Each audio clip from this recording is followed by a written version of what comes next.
Behind me is the site of a notorious event that sparked national controversy and even led to the direction of a movie by Clint Eastwood starring Angelina Jolie. Today, we'll be talking about the Chicken Coop Murder House. Somewhere between 1926 and 1928, Gordon Stewart Northcott, aided by his mother and nephew, kidnapped, inappropriately abused, and murdered 3 young boys in Riverside County, California. But many believe there were more victims that were never discovered. Northcott and his deplorable family moved to California a few years prior to the time of the murders. At 19, Northcott convinced his father to buy a plot of land in Wineville, California, presently known as Miraloma or Eastvale, depending on who you ask. This plot of land was used to build a house and a chicken farm with the help of his father and 11-year-old nephew, Sanford Clark, who he would later abuse physically and, yeah.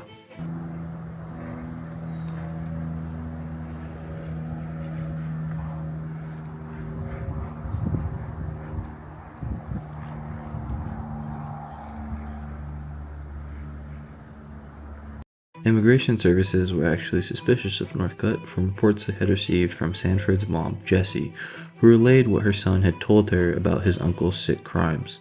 Immigration services were actually in the process of detaining Northcott in August of 1928, but he essentially forced his nephew at gunpoint to stall agents while he ran away from the property on foot. Northcott and his mother attempted to flee America, headed to Canada, but were captured by Canadian officials and were then extradited back to the United States for the previous crimes they had committed. Sanford was actually a crucial part of bringing his freak uncle's actions to authorities, as he was used as the main witness in the trial against him. Sanford stated that in addition to what his uncle had done to him, he also kidnapped, beat, molested, and then eventually murdered 3 young boys at his ranch. Sanford claims an additional boy was the victim of his uncle, but in La Puente, California, where he was then beheaded. The decapitated body was left on the side of the road, while the head was brought back to the ranch and forced to be burned and crushed by Sanford himself. Prior to the trial, authorities had found 3 shallow graves on the property after Northcott fled, confirming the testimony of Sanford and unfortunately confirming the tragedy the 4 young boys experienced at the hands of a sick, sadistic monster. In total, 51 body parts were recovered around the property, which is part of the reason people believe there may have been other murders that Sanford was not aware of.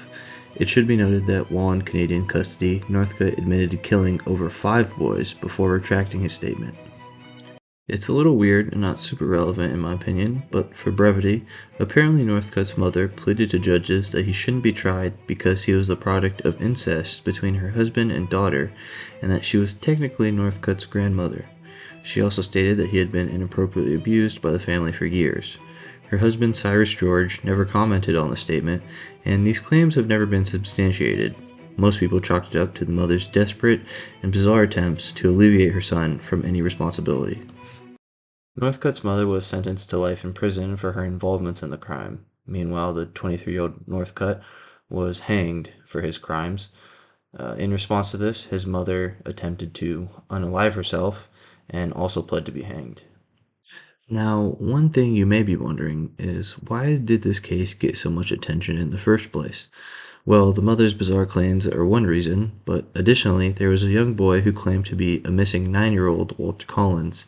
Sadly, this was not the case, as Walter Collins was one of the victims that Northcott's mother admitted to helping murder while in custody. So, who was this impersonator? The boy claiming to be Walter Collins was Arthur J. Hutchins, a young boy similar in age who ran away from home because he hated living with his stepmother.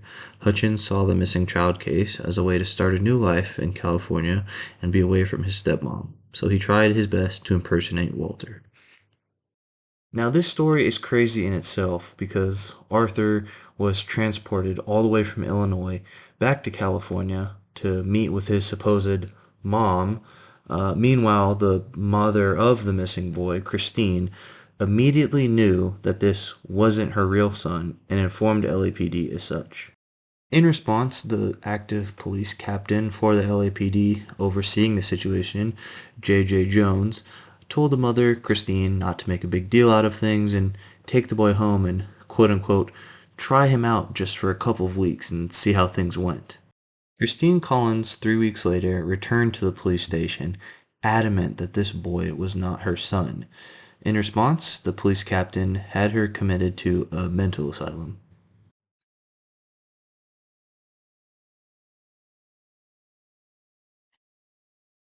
Sure, man. Apparently, LAPD were super involved in this reunion because they were receiving a lot of criticism with how badly they handled the initial investigation for the abduction of 9-year-old Walter Collins, and were trying to use this reunion as a feel good story the press could use to basically cover their ass for doing a shitty job the first time. So, when news broke that Northcutt's mother admitted to killing Walter Collins, it basically revealed that the whole situation was completely fabricated to provide the press answers and made the story even more famous, eventually leading to the case being remembered as the Chicken Coop murders and the creation of the movie I mentioned earlier, Changeling. It's satisfying to know that this mass murderer was killed.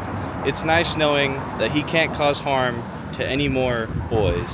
However, that doesn't take away from the loss of life that these specific 4 boys experienced. Walter Collins, brothers Lewis and Nelson Winslow, and presumed to be Alvin Gothea.